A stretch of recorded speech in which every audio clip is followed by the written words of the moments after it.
Hi, good morning. I think it's 11:34 now, so as good a time as any to start. Good morning. Thank you for joining us on this lovely Saturday and for supporting this event. Welcome, first of all, to the launch event of Climate Voices, Citizen Participation in Environment and Climate Policy Making. This is a handbook that empowers citizens, civil society, and media to co-create India's environment laws through public consultations on draft legislation. My name is Shachi Nelly, and I lead the governance vertical at Civis, which is the organization behind this initiative. I'll give a short introduction about what we do.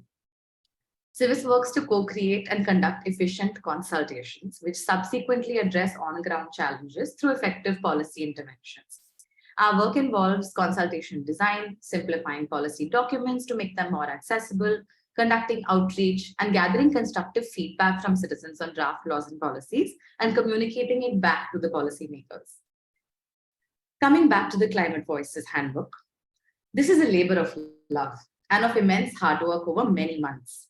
Through real-life examples of individuals, communities, and civil society organizations, readers of the handbook will discover how public consultations can give a voice to everyone, allowing them to express their views and interests on how their environment should be managed.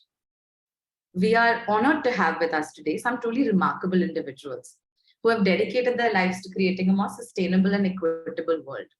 So without further ado, let's get started with the event. Our first speaker, well, he really needs no introduction, but I'll give him one anyway.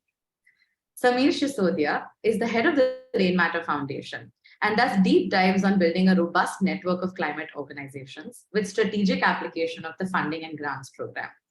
He left his long career in the tech industry a decade ago and partly moved to Pune to experiment with sustainable farming, farm collectives, and his personal passion, rejuvenating soil and forests.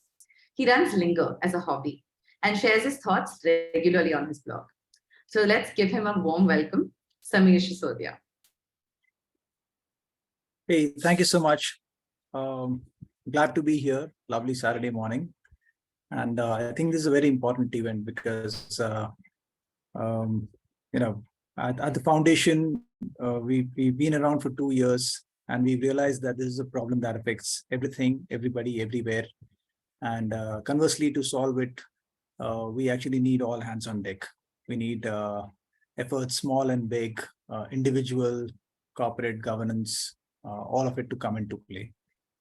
And I think the simplest action that we can all take is to own our places, to be stewards, be owners, be guardians of the places we inhabit and live in. And this necessarily involves that you engage with all the stakeholders that matter to the place. As we understand, legislation and governance are very, very big components of this entire puzzle. They affect us in very deep and long ways. Our individual actions are also often subject to this, enabled by this or disabled by this. So how do we engage with governance to ensure we see the outcomes that we actually want to chase? India has had a very long, deep history of civic engagement, and I'm sure I'm preaching to the converted here. I see a lot of familiar faces and names in this gathering who don't need to be told this.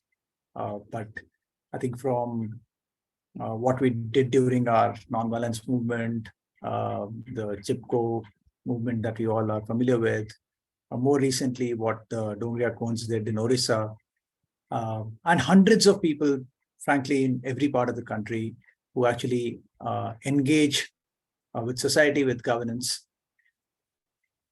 Now, how does this actually translate to a mass effort? Because all said and done, all of these efforts put together still represent a very, very minuscule portion of engagement that citizens have. Most of our engagement, democratic engagement, ends with voting. And we need to extend it, especially for something as urgent as climate. We need to extend it really, really rapidly. Legislative consultation, pre-legislative consultation is a very, very big way to actually make this count. Engaging with your representatives, both at the state level and the central level, is also a big one. And thankfully, in the current elections, we are seeing a lot of messages going around, clarifying the role of your local cooperator versus your MLA versus your MP. And I think people need to understand that. Towards this, I think what this primer represents and can enable is a huge step in citizen engagement with the legislative machine. I don't think, I think most people are unaware that they even have a voice there. And I think it's almost a responsibility of all of us present here to make sure this primer and this idea of being able to actually influence legislation through this public consultation, it's a responsibility we all carry. So I thank and congratulate Civis on doing this, and promise that from my end at least, I'll take this as wide as we can. Thank you. Thank you so much for that, Samir. I think the words that you just said, be guardians of the places we inhabit and live in, right? I think those are wise and very, very inspiring words. So thank you so much for that. Now it's time to hear from the founder of Civis, Antaraa Vasudev, who many of you must be familiar with. Antaraa has been working tirelessly to create a more just and sustainable world through public participation and law making. She'll be able to shed some light on the importance of crowd law, and especially when it comes to matters of the environment. Antaraa, it's all yours. Thank you, Shachi, and thank you, Samir. And of course, thank you all for joining us on this Saturday morning with enthusiasm, with the notes that you've shared with us before, with all of we're so excited for the handbooks. I think it's been a real privilege and pleasure to be putting this together with the Rainmatter Foundation and our team as we look at how we take engagement on climate policy to the next level.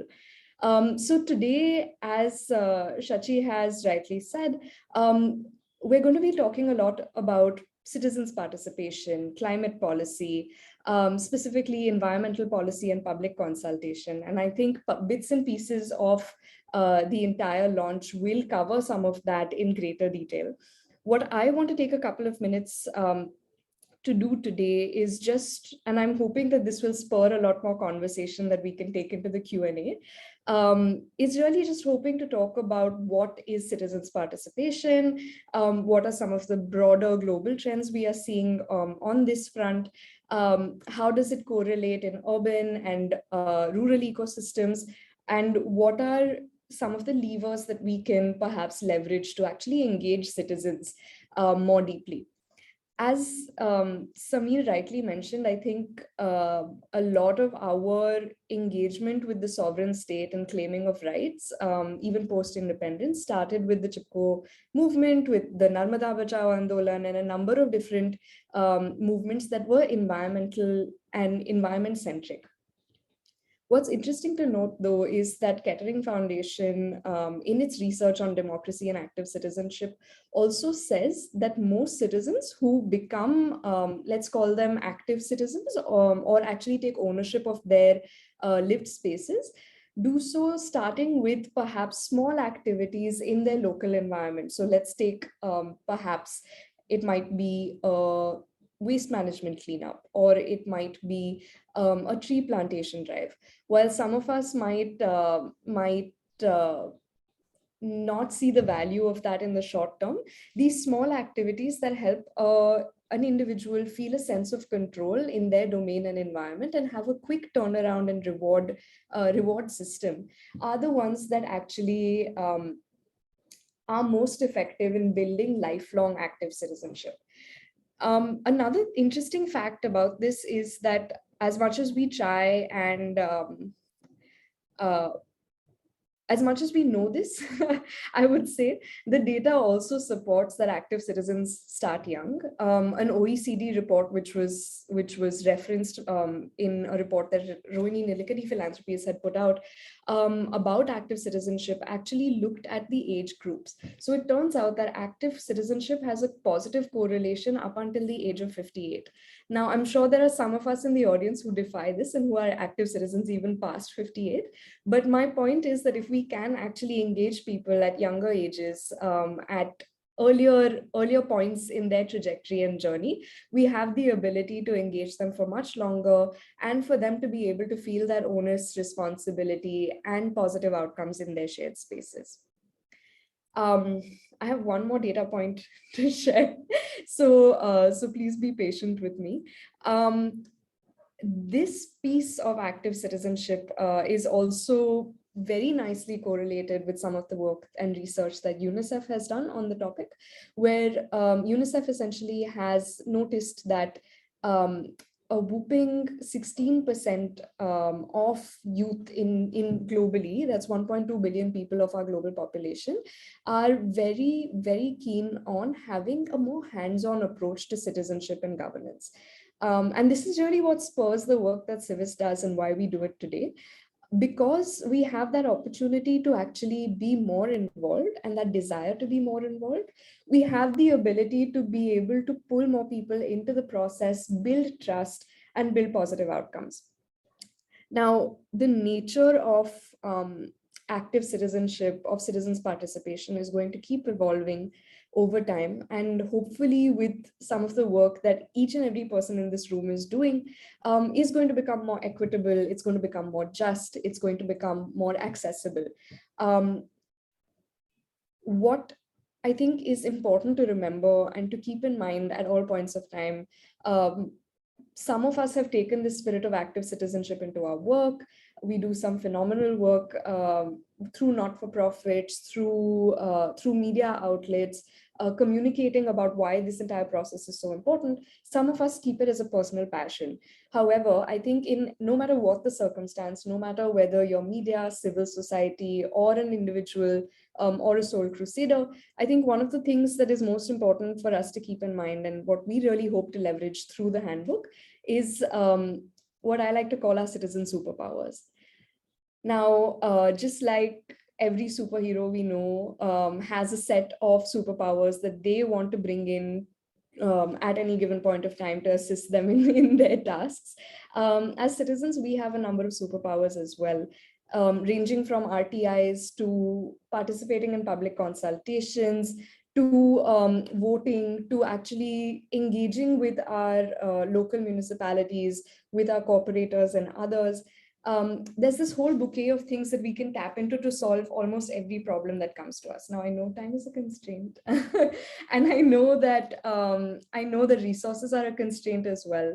But what we are aiming to do really through this handbook is be able to break down some of the actions or steps to be able to highlight resources from our own work, as well as from other parts of the world, from other repositories that exist, to be able to cut down that time and that time investment that you might make in being an active citizen. So with that, I'd just like to quickly thank all of our partners for this primer, and also just share that this is a handbook. While it has come out from us and Rainmatter Foundation, it's really a handbook which is a reflection of all the work that has been done before us, and the hope for all the work that will come. And that work has not been on our shoulders alone. So thank you so much to all our contributors, to everybody in this space. And with that, I'll hand it over back to Shachi. Thank you, Antaraa. Thanks for that context setting and for sharing the very valuable base on which this entire event and this handbook is set on. Now, before we dive deeper into the handbook and how to access it and all of the details, let's take a quick look at a short video, which will give us a sneak peek of what we can expect. Aditya? Yes, just 1 second.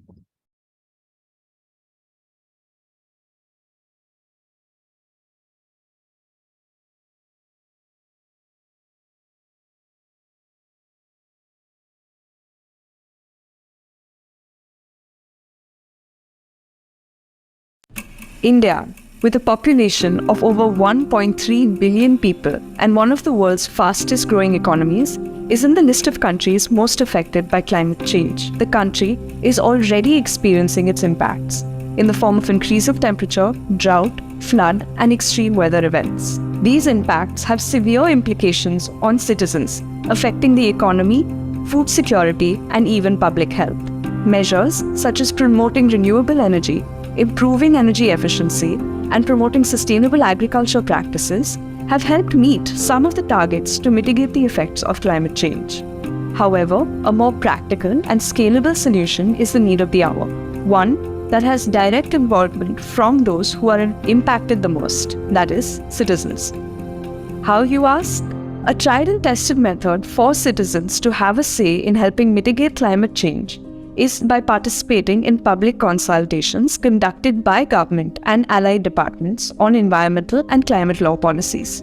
Public consultations are a critical part of developing effective climate policies. They provide an opportunity for people to voice their concerns and ideas on a draft version of laws and help ensure that the final versions of these laws are tailored to meet the needs of the communities across the country.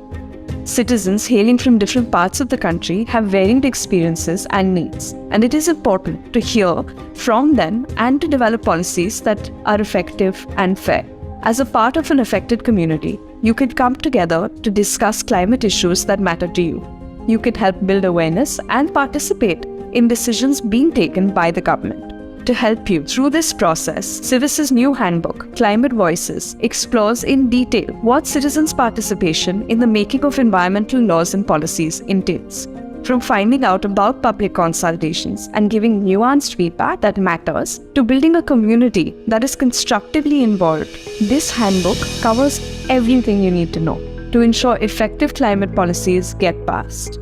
Whether you're a sole crusader, a small collective, or a large organization, Climate Voices explores various roles that different actors play in building awareness and increasing public engagement with government bodies in India.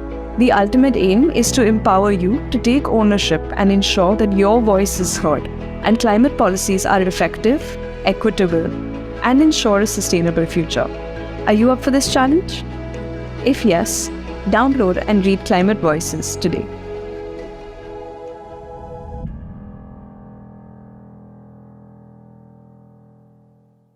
Lovely. Thank you for sharing that, Aditya.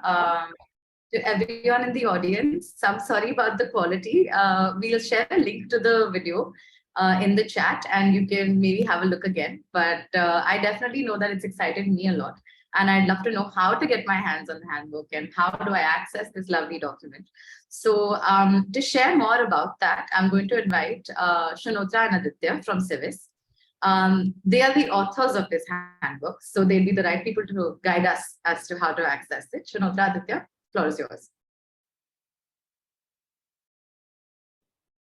Thank you, Shachi. So I just want to take a quick minute before I tell you how to access the handbook and tell you about the three different, you may have seen in the video that we've spoken about how there are multiple stakeholders when it comes to talking about increasing citizen participation in climate policy making.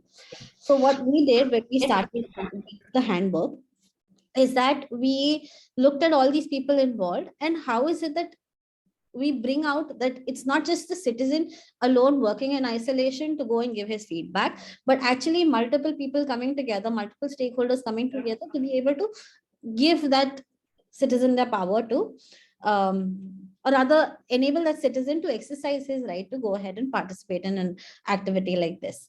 And it was very empowering to read about so many stories that have happened. We spoke to multiple people who are involved in different facets of working in climate action. We spoke to people who are ecologists working in different organizations. We spoke to media persons who specifically cover climate, how they discuss issues on how they disseminate climate data to citizens and how they go ahead and spread more awareness on these issues. And from a culmination of all of these stories, Aditya, can you go to the next slide? Yes.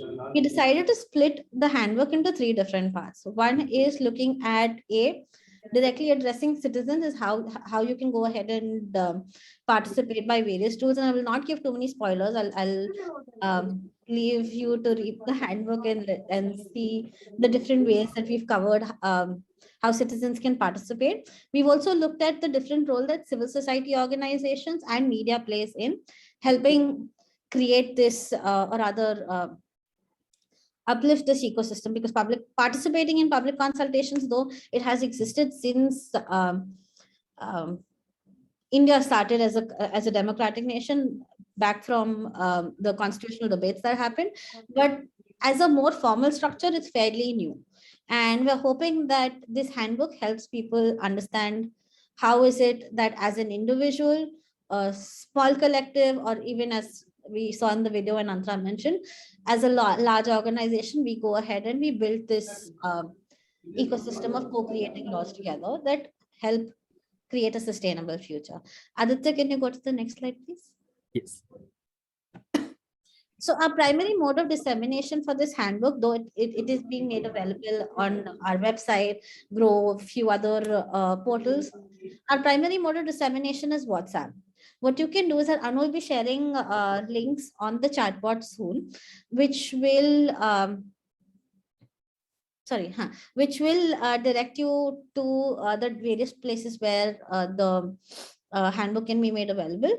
But what we wanted to do was we wanted to ensure that everyone is able to have it right on their fingertips. And we wanted to go beyond our urban and peri-urban areas where this conversation is kind of happening, where most of this conversation is emanating to citizens who it affects the most.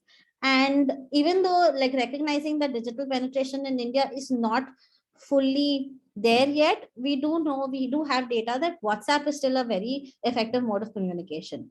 So all you have to do is send us a message on this number and just write climate. It can be small c, big C, anything, just write the word climate. And it gives you an option for different languages that you can download the primer in. As you can see, this handbook is available in English, Hindi, Marathi, Kannada, and Tamil. So select your preferred language and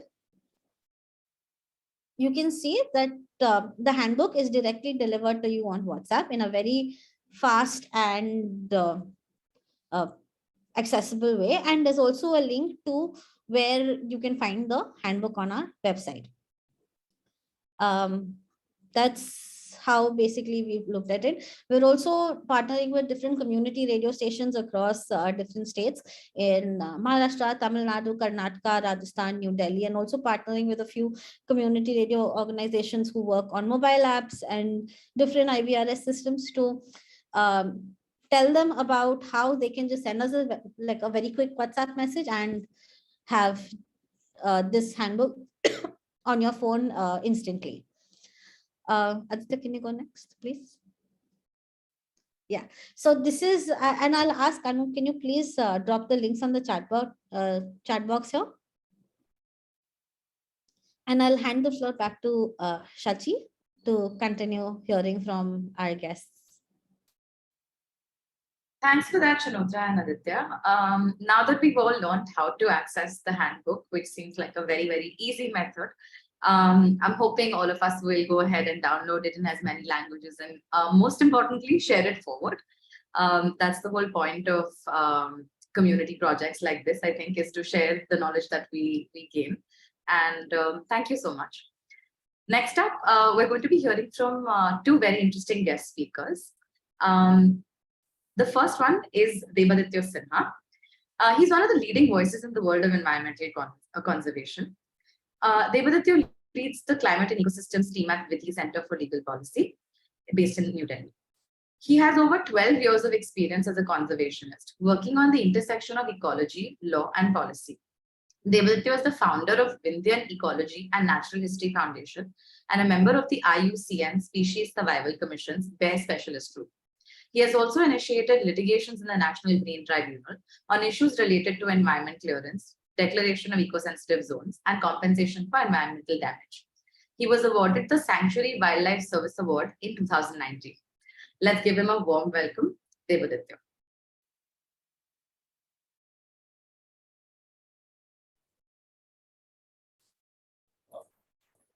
Yeah, thank you, Shashi. And I must congratulate Civis and Rainmatter Foundation for coming up with this handbook on public participation. I think it's very useful work, and this will much required.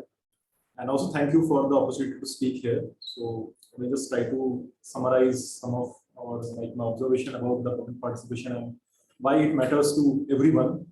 So like we are one of the most thriving, we are the, you can say, we are living in a democratic country, and democracy means by definition, of the people, by the people, and for the people.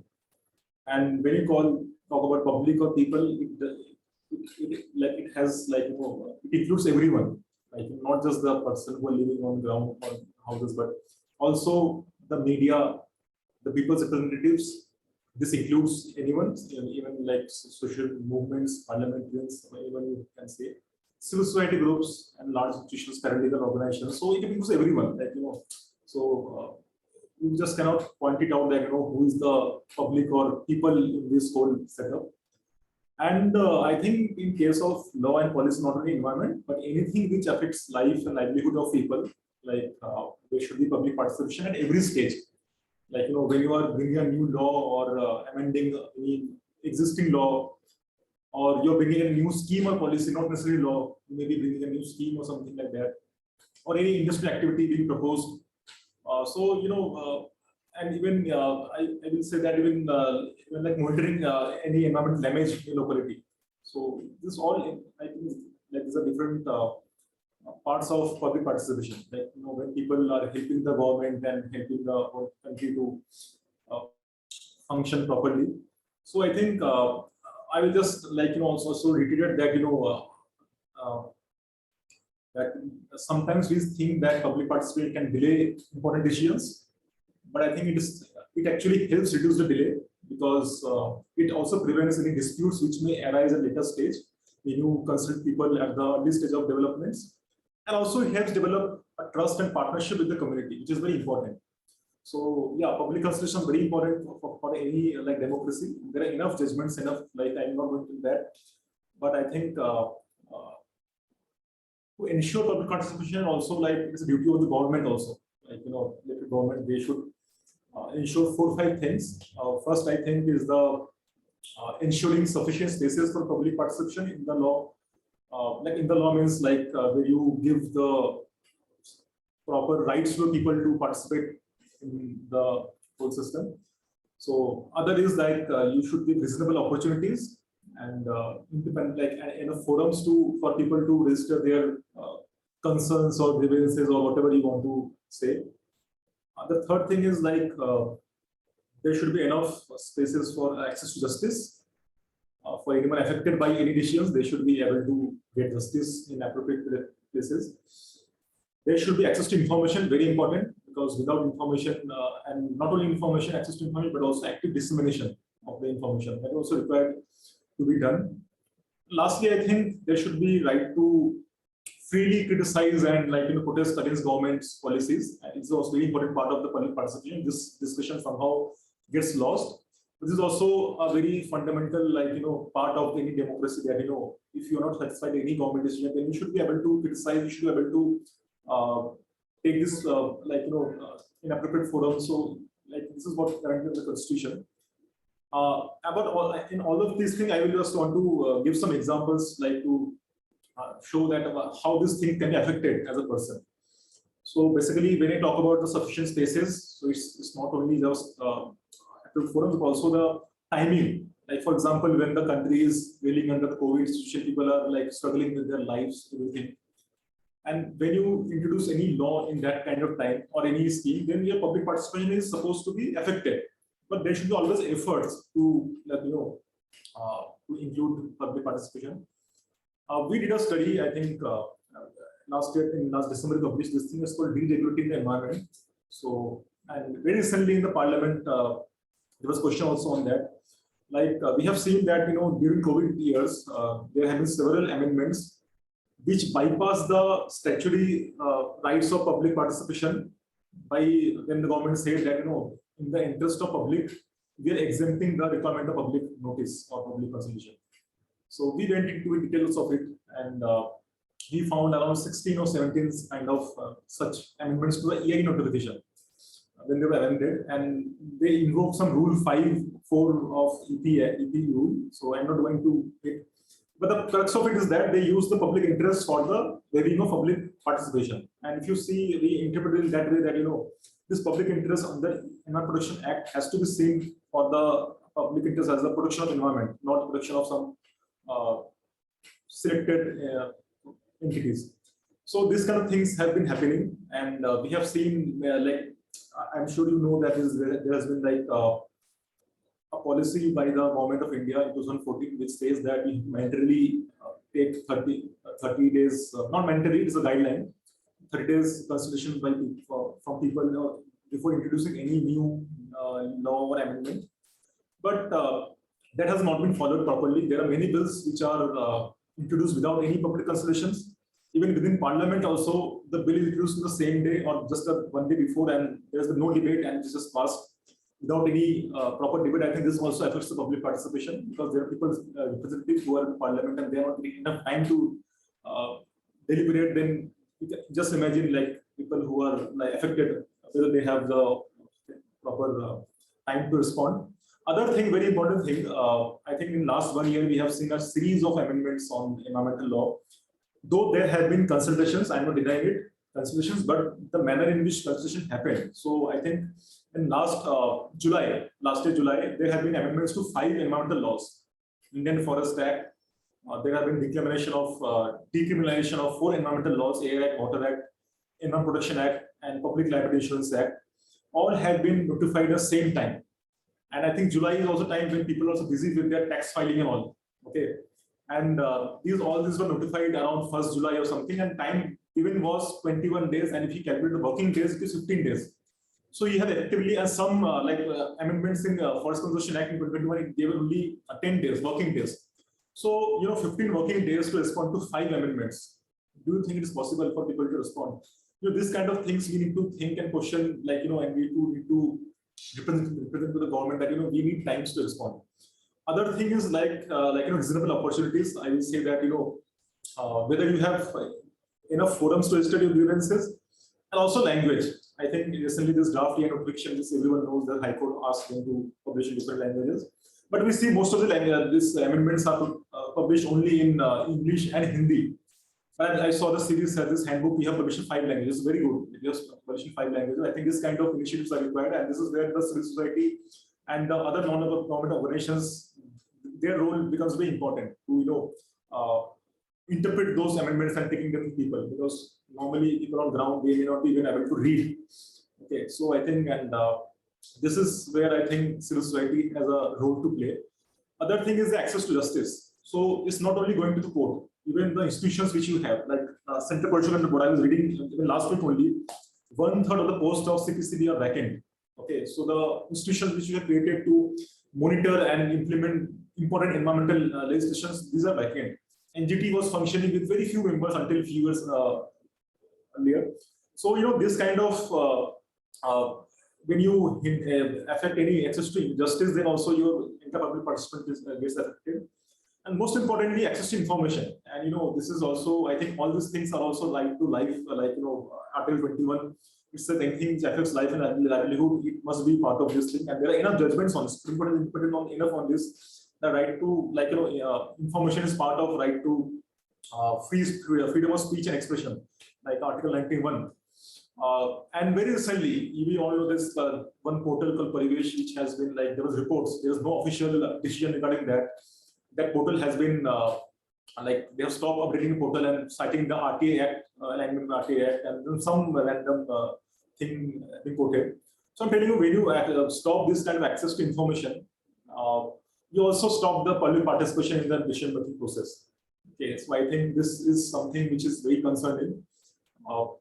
Other than that, also, I told you that, right to criticize government issues, right to peaceful protest against this thing. This all should be part of the, any participatory democratic model. Okay, but we have seen in the last couple of years ago, there were some websites which were trying to collect comments on draft notification. They have been ordered to be closed down, but somehow they got again live.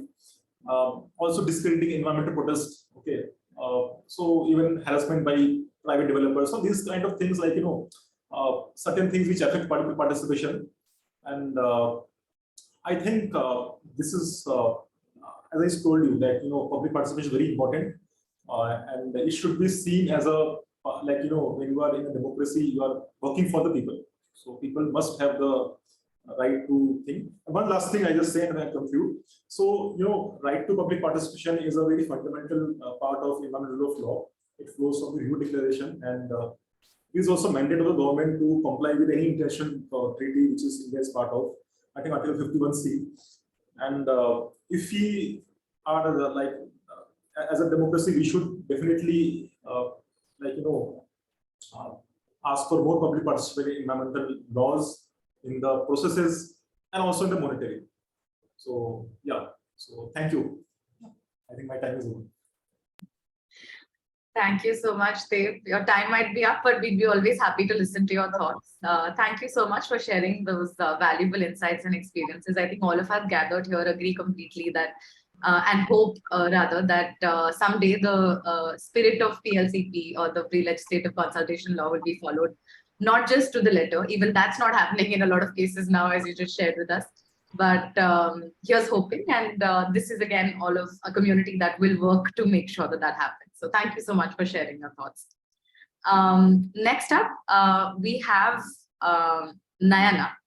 Nayana Udayashankar is a senior program officer with the Communities and Governance program at Dakshin Foundation.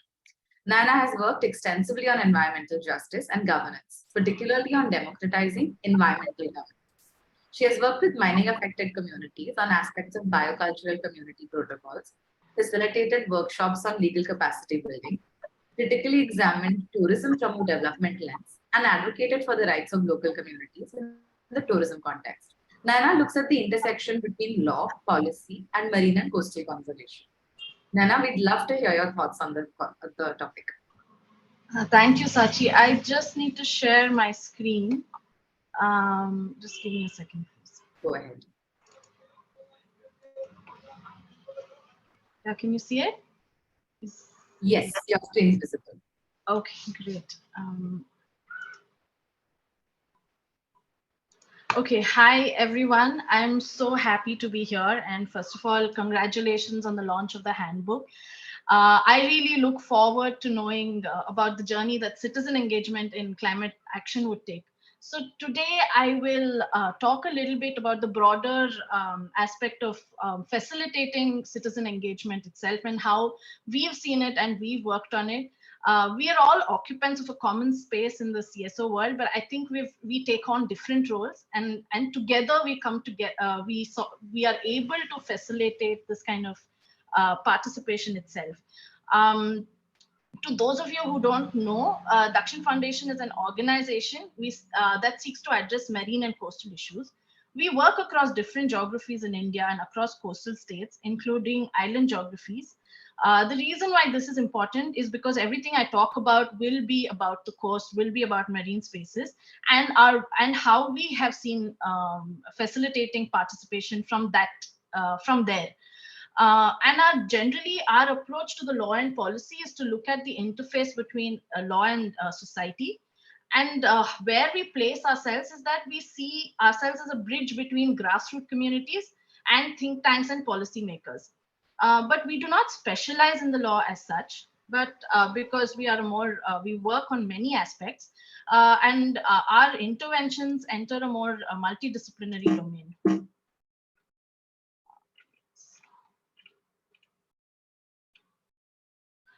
So we work with something called the sea change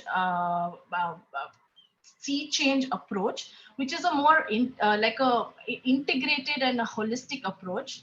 At the center of it is really the understanding that the community and environment are not separate, of course, and I think all of us in this space will acknowledge that. But also, we need to look at the complexity of the socio-ecological relationships that exist. And as people who are designing interventions, we need to work with the complexity of these relationships. When I say we work with communities, I really am referring to small-scale fish worker communities. And the reality of these communities, these fishers, is that the coastal and marine resources on which they are dependent on for their livelihood are fast degrading and depleting. Resources are depleting. There's inequitable access to resources.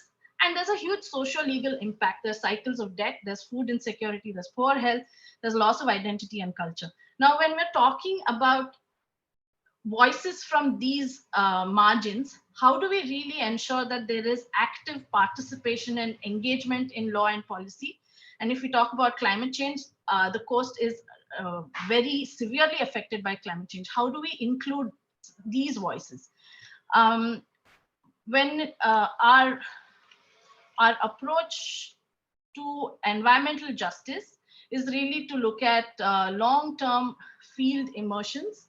We do collaborative workshops, we do community engagement, we look at strengthening spaces for local leadership in formal law, a lot of which I have to commend the Civis handbook. You recognize all of these spaces, and the handbook actually sort of gives out a neat little role for CSOs like us when we need to engage with the community as well.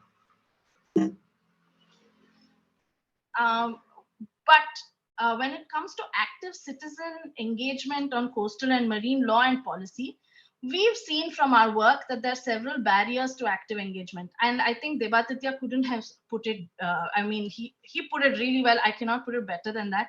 There's first of all, lack of information and access to a lot of laws and rules. A lot of rules, laws, notifications are available online, but a lot of them are in English. They're not available in local languages. This itself for small scale fishers means that there is barrier to access the law. For instance, in one example I can give from my own experience of working in these coastal areas is that in one particular coastal state, there are a whole lot of schemes and subsidies that are available to small scale fish workers. And all this information is online on the departmental website in English. But it's not even being accessed by the beneficiaries for who it's intended, because it's not in the local language and they do not understand how to even access this. I'm really happy to know that Civis has already planned for multiple language and it's already out there. I would really want to use this handbook in my work. The second barrier we see is actually that the laws are not easy to understand, something everyone I think generally complains about. The language of the law is complicated. If you just look at the history of the EIA, when you see the first 1994 EIA that came out, it's actually a 2-pager, and someone who picks it up could probably understand it after reading it a couple of times or a few more times.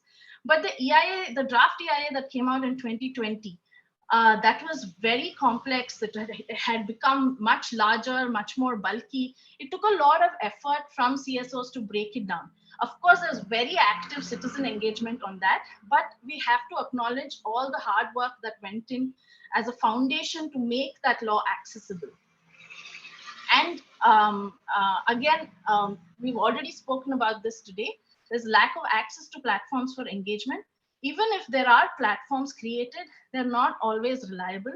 I'll come to how it works on the ground a little bit later when I talk about commons and commons mapping. There is one small story I would like to talk about, which is one of the more successful interventions to facilitate people's engagement. This is got to do with the coastal regulation zone notification. This work was done it was a long engagement, was done for many years, and was started immediately after tsunami. The tsunami had devastated the coast and it had severely affected these small-scale fish worker communities. And the need of the hour was really to strengthen coastal protection laws. But because they understood so little of the legal framework, they couldn't really engage meaningfully in any of the law and policy discussions. What was needed at that time was ground level action. And what the collective did at that time was really that social movements, unions, CSOs, everyone, including Dakshin, among many other players, everyone came together. There was one of the banners under which they came together was the National Coastal Protection Campaign. And they took a few years of continuous engagement on the coast, doing workshops, talking about what the CRZ is about, and just unpacking the law for coastal communities. It took several years, but today CRZ and what the zoning says, what CRZ1 says, what CRZ2 says, etc., is firmly in the vocabulary of fish workers. And when we see active engagement on any consultations with respect to coast, it's because this kind of foundation was built over the years. Fisher leaders today are also keenly tuned into every notification, every change that happens to the notification. One small bit of the work, this is a handbook that came out at that time. It was really a quick explanation to what the CRZ says. It's also a multilingual output.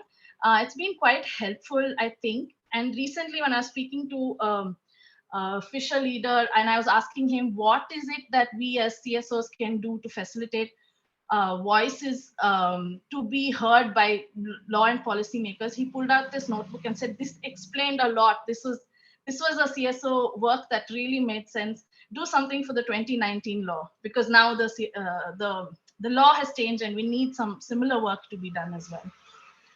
The next bit of work I will share is really the idea of looking at the law from a very bottom-up approach. In fact, participation in governance can be much more proactive, and in the process of creation of the laws is what we really feel very strongly. And some of our engagements have taken on a bottom-up approach. To cite some examples, this is about co-creating community databases and community resources. One of the major issues faced by the small-scale fish worker community is lack of data on migrant fishers. Of course, this has been talked about as an issue for a very long time, but it really, like the heat of it, we really felt when during the lockdown, we had no data and people were stranded on the seas. We facilitated co-creation of several migrant fishers databases.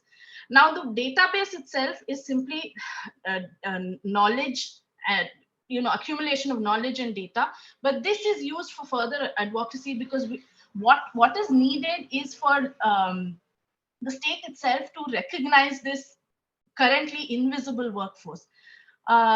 This active engagement will hopefully bring about positive changes for legal recognition of the workforce. The second issue faced is for small-scale fish worker communities is the lack of recognition of the coast as commons, and the extent to which these fishers are actually dependent on these commons for their everyday lives and livelihoods. The CRZ, the law itself, mandates that maps be created and they be formalized. There are also public hearings conducted every time a draft map is put out, and fishers unions, communities participate very actively every time there's a public hearing.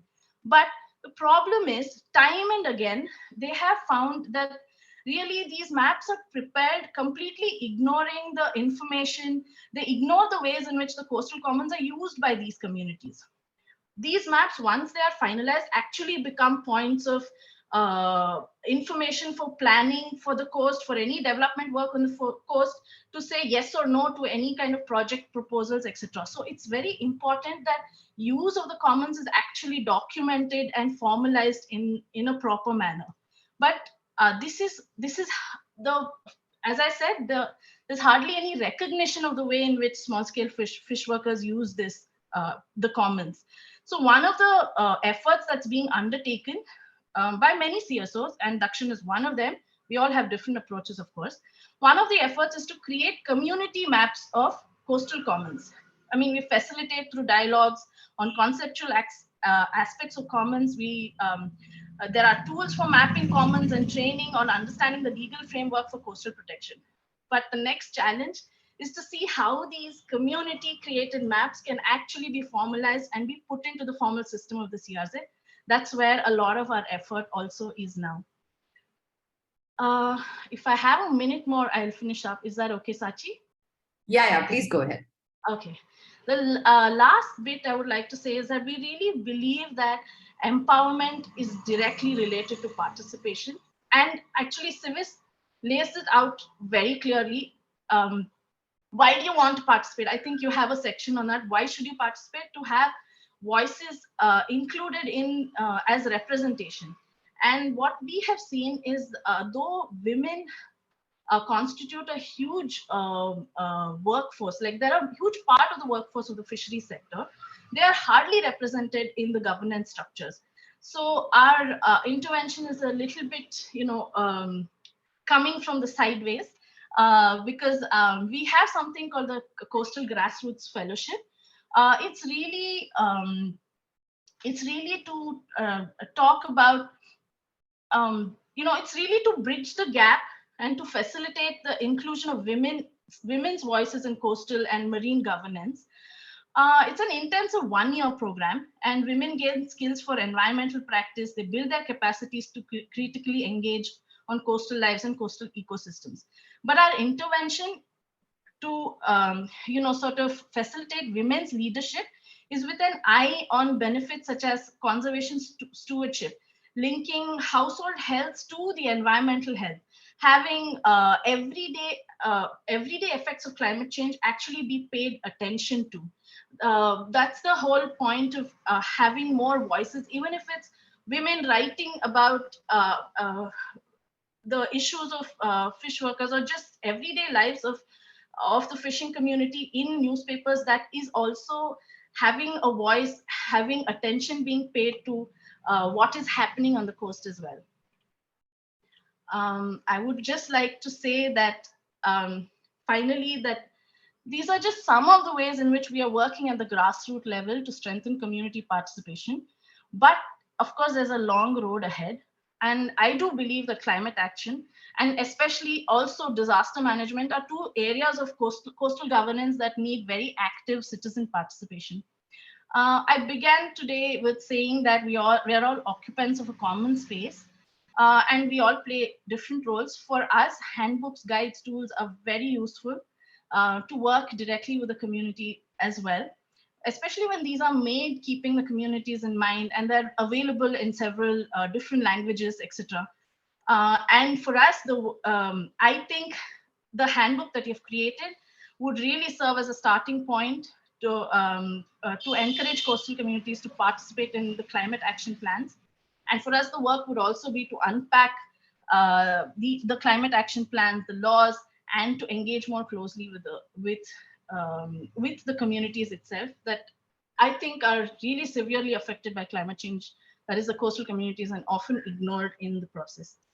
All right, that's what I had in mind. Thank you for giving me the space. Thank you, Nayana, for sharing that rich, deep, wide experience that you have and that all the work that Dakshin's doing. We're really, really happy to support that work in a way with the handbook, and we're even more glad to hear that that's something that you'll be using in your work. So thank you so much for sharing your experience. I would like to thank, in fact, all of our guest speakers today. We've heard some very unique, interesting insights from across the domain, and I'm very, very grateful for all of you for having joined us. Right now, I think we've heard a lot about the Climate Voices Handbook so far, but I'm guessing there are still some sort of questions from the audience or even from the speakers, the panelists. If you have a question, now is the time to ask. We encourage that all of you please be open and ask your questions. You can direct them about the handbook, about environmental policy in general, about something one of the speakers have said. So if you can ask the question, I'll direct you to the right person to answer that. You can raise your hand, or I think type the question and send it to Anushri. That can also work. So floor is open.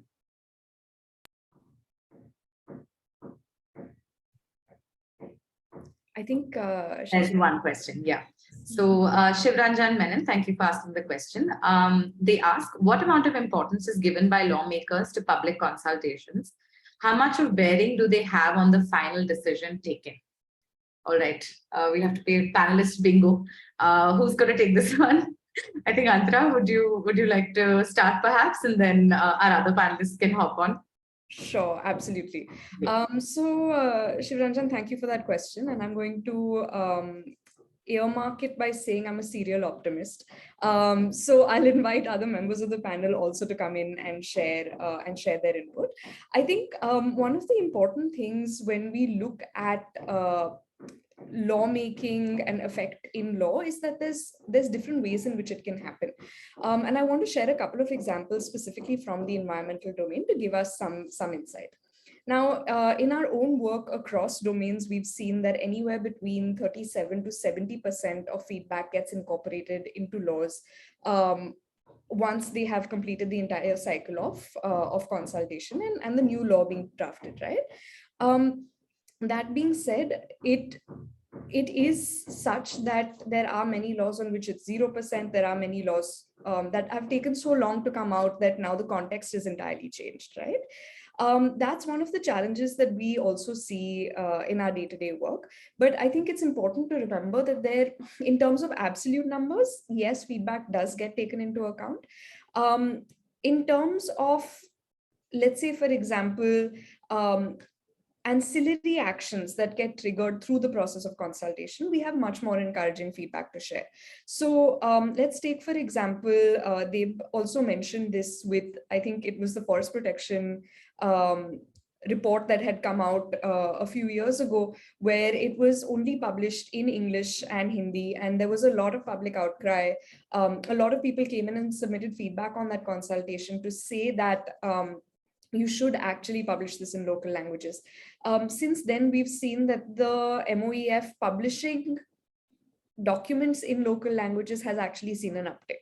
So while that might not have resulted in a change in the law, and right now that particular law is before a joint parliamentary committee, what we are seeing is that there is a lot of behavior change that also simultaneously gets triggered by public participation, by holding our sort of government leaders to account.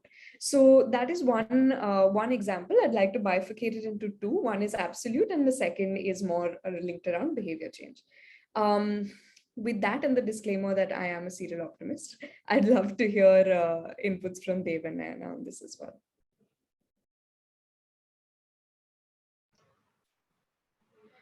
Can I go? Yeah, Nayana, sure, go ahead. I just wanted to say that I think it depends. I don't have statistics the way Antaraa did. I think she explained it really well. But there have been very good examples of when public consultations worked, and that's GM Mustard, and that's also in their handbook, so you can check that out. When there was a lot of letters written to the minister at that time saying GM Mustard will not work, he actually organized for to travel around India, to go to specific places to talk to the farmers, and then because of the precautionary principle and all of that came, it was legally justified in that sense, but GM Mustard was not allowed at that time. So it has worked. And there have also been several, the judiciary has helped a lot. There have been several, checks that have been put in place to make sure public consultations, especially under the EIA, the Environment Impact Assessment, are actually done in the proper manner. You now have to make sure you video record the whole thing. You have to have the right representatives present. You have to have people from the right community present to be in that process. So all of this has helped a lot in bringing about this accountability. Dave, would you like to add anything here?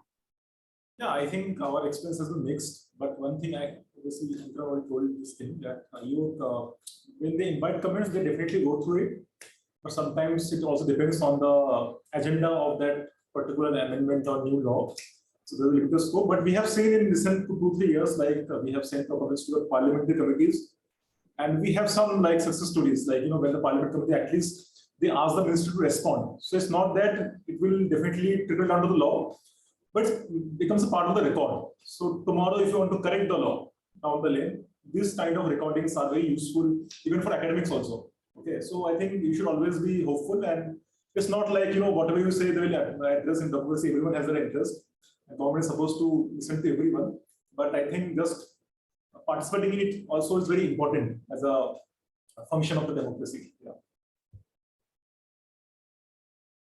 Thanks for that. All right, we have two more questions that have come up. The first one is from Sambhavi. Thank you for that. Marisha wants to say something. Marisha wants to say something. Her hand was. Marisha? Yeah, Shachi, sorry to break your flow of Go thought. ahead. I just thought it might be valuable to add that, oftentimes, especially in the environment case, what we've seen, and this is where I feel like, sometimes we don't necessarily always understand the role of the state as also a steward of the environment. And so through processes like public consultations and seeking feedback and participation from the citizens, we all have an opportunity to sort of make our voices heard. But of course, there are always competing interests. And so if the stakeholder is only going to listen to one, if only one sort of voice is more loud and audible, it automatically means that, that's the interest that's going to be looked after. So I feel like this is also why, this question is important, that, whether lawmakers are paying attention. I feel like if there are enough and more voices, I think in this country, we've had enough and more examples, and time and again, like, from like local residential groups trying to sort of, champion for their own lakes to, sort of batting for like, removal of proposed flyovers, to like the larger movements like the Chipko movement or the Dongariya cones. I think it's, lawmakers have sort of paid attention, but it's important that our voices are heard. Yeah, that's all I have to add. Thanks for that, Marisha. Very important point there. Coming back to the question that was posed by Sambhavi. The question is, how can citizens use technology to engage more deeply with policies and interventions? Again, I think, honestly, all panelists are equally capable to answer all questions at this point. So whoever would like to come in, please feel free.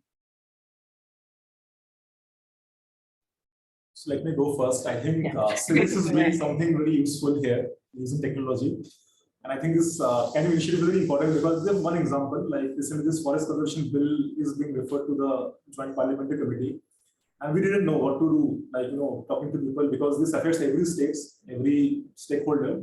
But now, because of technology, we don't have to travel to those places. Suppose someone sitting in Great Nicobar, okay, and they want to participate in some kind of thing. The access is limited, but they can still talk to you, like using Zoom call or platform like Civis. Okay, people in Northeast, somewhere in Meghalaya, they can participate in, like, so I think technology has evolved the way we have been reacting to the laws. Previously, 20 years ago, it was all street fights. Like, we talk to people like, we would say we have to protest streets, you have to protest, but now protests are happening on social media. And this is a very important tool, like even Twitter, like, this whole draft EIA, the protests when we are in COVID. I think we all discovered that social media has such a powerful tool that people can also, like, because, in a country like India, like where everyone is struggling with their livelihoods and everything. So it it facilitates and also simplifies, like, your processes. I think the effort needs to also come from the government. Okay, so I think citizens are exploring their tools, existing tools, but government also has to come up with something kind of, like, even consultations. Right now, you have to email them. There's no way to track what happened to your comments. They don't respond to you. If they can get platform like, government platform, you can register your thing, then you can also get ticket number, you can track, I think this kind of things, I think these things are evolving. It's not the governments are not taking interest. They're also now slowly they're evolving. But I think also it has to be guided by civil society institutions, and I think it will take time, but I think we are on a good track. Thanks. Thanks for that, Dave. Very optimistic. We share that vision as well. Any of the other panelists would like to add to that? If I could just quickly, and I think Aditya has a point as well. I think just Dev's highlighted a number of really good examples, but just a word of caution here is that technology augments. And very frequently when we think about technology, we tend to think of the most cutting edge and the most fancy, the most robotic and artificial intelligence and all of that. In our experience, we've learned that the simpler the technology, the more effective it is. And even with simple tech, the bigger challenge or the thing that you need is that network and deep trust within communities, that offline architecture, to be able to actually leverage that technology effectively. Without which technology also has a slightly more hollow role. So I think just a little bit of perspective there, and I'm sure Aditya is going to add to this as well.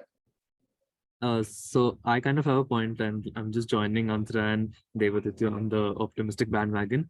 So a good potential that I see coming out from implementing technology in this kind of space is just making sure that you utilize it to reduce a few barriers.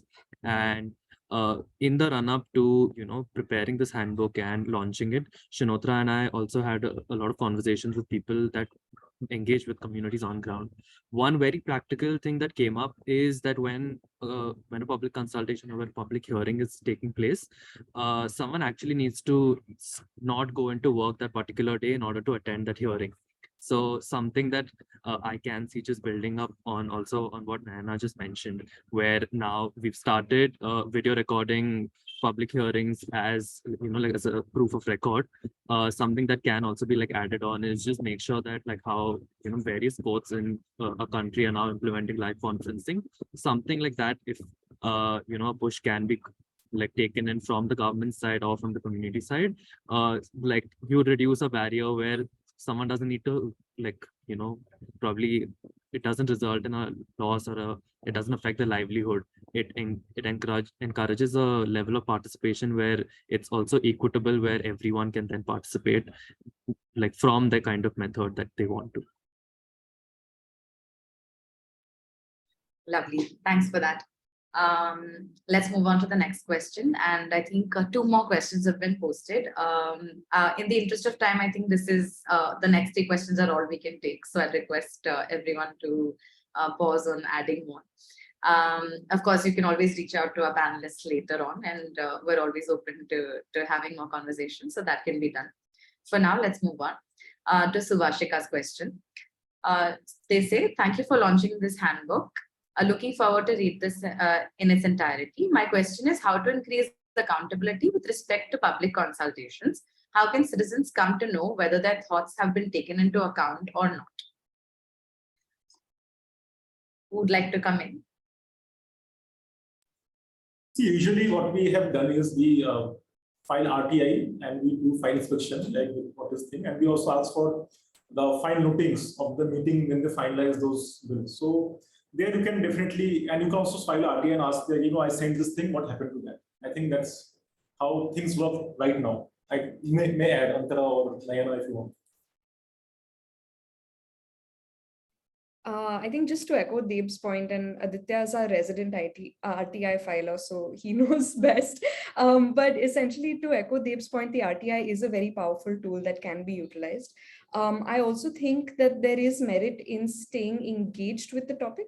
We've typically seen, and there's a little bit of research on this as well, that has shown that any particular consultation takes anywhere between 2.5 to 3.5 years to actually go full cycle. So for us to ensure that we are paying attention, seeing or tracking the bills as they go through becomes important in that sense as well.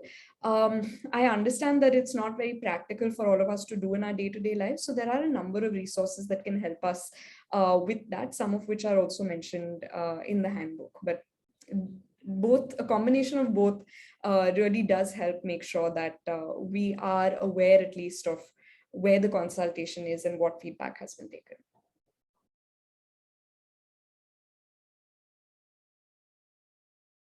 Nayana, Aditya, both of you have raised your hands. Nayana, I just have a very small point. I just think that right now the work is about filing RTIs, but maybe in the future we can convince the state to put this proactively on and make it available as public information, because I think it makes sense to be public information that's easily available. Here's hoping. Aditya, would you like to add to that?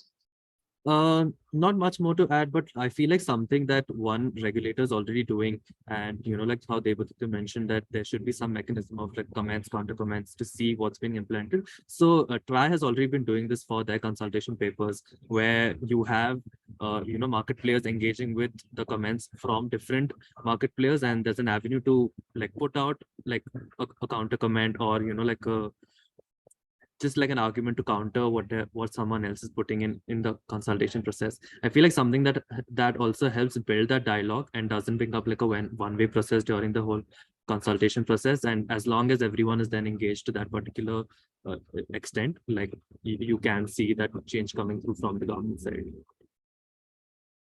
Lovely, thank you for that. Let's move on to our next question, asked by E. Jayashri Guru. They say they want to focus the attention on the urban context. As urbanization grows rapidly, as small cities become municipalities, it is so important to make public consultation a norm.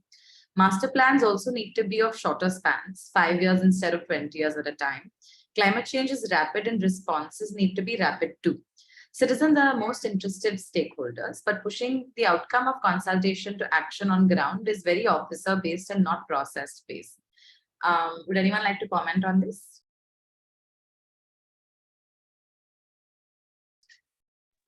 I think in the interest of time, I'll just come in with a short comment on this. Yes, urban spaces do definitely need a lot of attention, especially as we look at effects like urban heat islands, as climate action plans that are coming out specifically for urban spaces. I think there is a lot that is being done here. Some of the organizations that are anchoring it are World Resources Institute, the National Institute of Urban Affairs, and specifically the C3 Center at NIUA. So there is some work that is happening in this domain, and definitely more needs to be done in the urban ecosystem as well.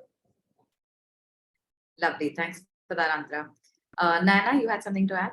Yeah, just very quickly, as I am part of an urban space and I live in that space, though I don't work in that space, but I think we could also access, at least in Karnataka, this is what it is. You do have a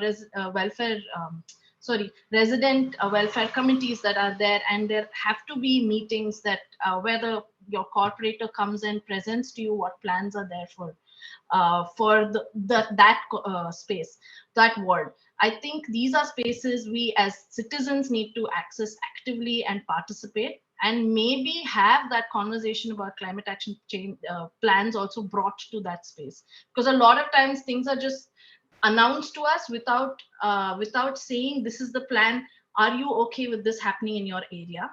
I think the second should happen and not the first, where we are just finding out from newspaper reports and surveys happening on our roads, etc. Lovely, thank you for that, Nayana. Our last and final question of the day comes from Samrat. They say, hi everyone, thank you for such an insightful session. I have a question. I'm a law student. As far as my understanding goes, lawmaking and public consultations aren't a common discourse in law schools. Is there any role that law schools and law students play, given the unique position in the ecosystem? Thank you for that question, Samrat. I think a lot of us would be interested in answering that. Antaraa, would you like to go first? Sure, I was actually going to invite Shonottra to Sure. talk to that one.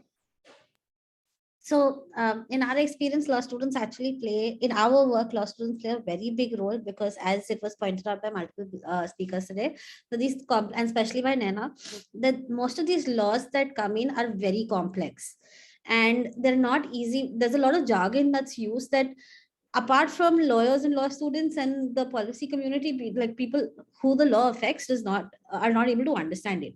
So we have a volunteer program where law students come in, volunteer with us in helping us create summaries for these laws that are open for public consultations. And while we do this on a very small scale at Civis, I think there is a huge potential in partnering with law schools and ensuring, and law students, in ensuring that different policies that come out can be summarized and also translated for communities around these schools. And that is where, and Samrat also actually is a part of one of our volunteers who's helped us with the Climate Voices Handbook as well, who's posed this question.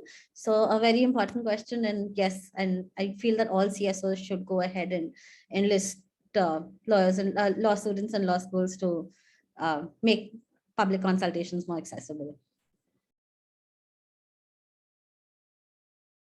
Lovely, thank you. If we're good to move on, I'd like to go ahead with the session now. Firstly, thank you for engaging with us on this Q&A. Thank you to all of the attendees. Thank you to all the panelists who give us such insightful answers. Before we can close the session, I would like to invite Marisha Thakur from Rainmatter Foundation to deliver the vote of thanks. Marisha. Thanks, Shachi. Hi, good afternoon, everyone. And I'm really grateful that all of you all have made the time to participate on a Saturday morning and continue to sort of engage in such a vibrant way in this session. The Climate Voices Handbook is really, it's a big labor of love from the Civis team. You know, it's actually taken maybe 1/3 of the time to bring out, but the back-end work, I mean, I think that went on for the longest time. And it's really hats off to the Civis team. You know, they've in this whole, I think about a year or so, Shonottra, if I'm right, about a year or so of our engagement, they've done the due diligence to understand what the gaps are in the participation process. They've spoken to a huge number of partner organizations, CSOs outside of the network, to journalists, to community groups, to resident groups, and really sort of try to understand what the gap is. And this Climate Voices Handbook, I mean, I'm so excited, firstly, that it's in multiple languages, and the amount of outreach that the team has planned over the next few weeks is just phenomenal. So I really am appreciative of all the work that the team has put in. Shonottra, Aditya, Antaraa, thank you so much.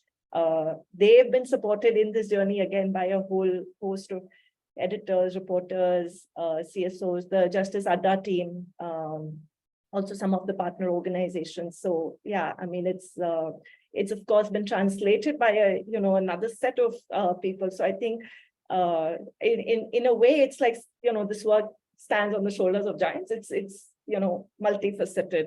I do really hope that everyone who's here today and the people who sort of engage with this handbook is actually able to sort of apply it. And if there are gaps or if you have any feedback for us, please do reach out to the Civis team and to the Rainmatter team. We will be sharing our email addresses with you. And if I'm really glad, also that Debadityo and Nayana could make time today to participate in this session and share their learnings from the ground with us. I mean, they really are on two different spectrums, but we can really see how this consultation process is really such a huge bridge.